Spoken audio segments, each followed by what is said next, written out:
Siapakah Insinyur Salah Atia ini? Mengapa kematian beliau menggemparkan Kairo? Dengan pemakamannya yang dihadiri lebih dari 1,5 juta orang. Mari kita simak kisah dari Asosiasi Universitas Islam Mesir ini. Al-Kisah dari kampung kecil bernama Tafahna al-Ashraf, distrik Middle Ghamir, Provinsi Dakohliyah, Mesir, ada 9 orang sarjana miskin lulusan Fakultas Pertanian. Lalu mereka pun sepakat membuat sebuah peternakan unggas, sembari mencari mitra ke-10. Namun mereka terbentur modal, maka dengan sekuat tenaga mereka kumpulkan dari hasil menjual tanah, perhiasan istri, hingga meminjam. Meski tidak banyak terkumpul, namun mencukupi untuk memulai usahanya. Pertanyaan tersisa, siapa mitra yang ke-10? Insinyur Salah, satu dari mereka pun berkata, "Aku sudah menemukan mitra yang ke-10. Siapa?" kata teman-temannya. "Allah," lanjutnya.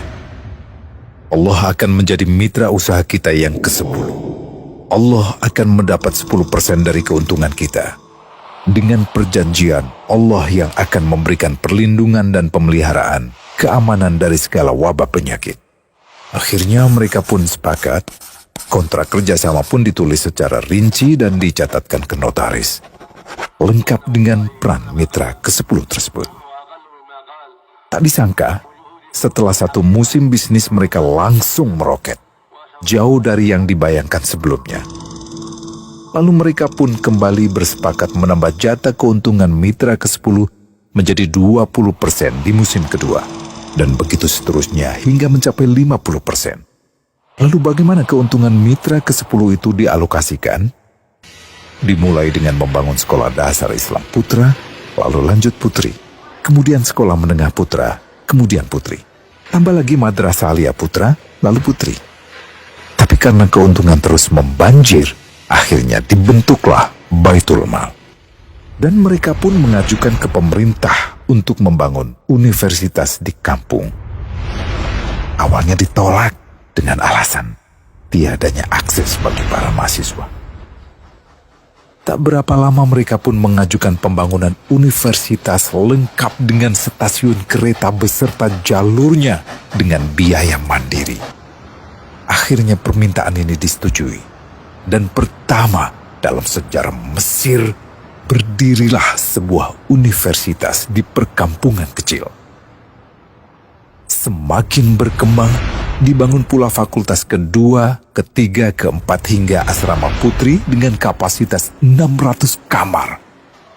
Lalu asrama putra dengan 1.000 kamar. Tiket kereta api pun digratiskan untuk memudahkan transportasi menuju kampung tersebut. Tak cukup hanya itu, dibangun Baitul Mal berikutnya hingga hilang kemiskinan di daerah tersebut.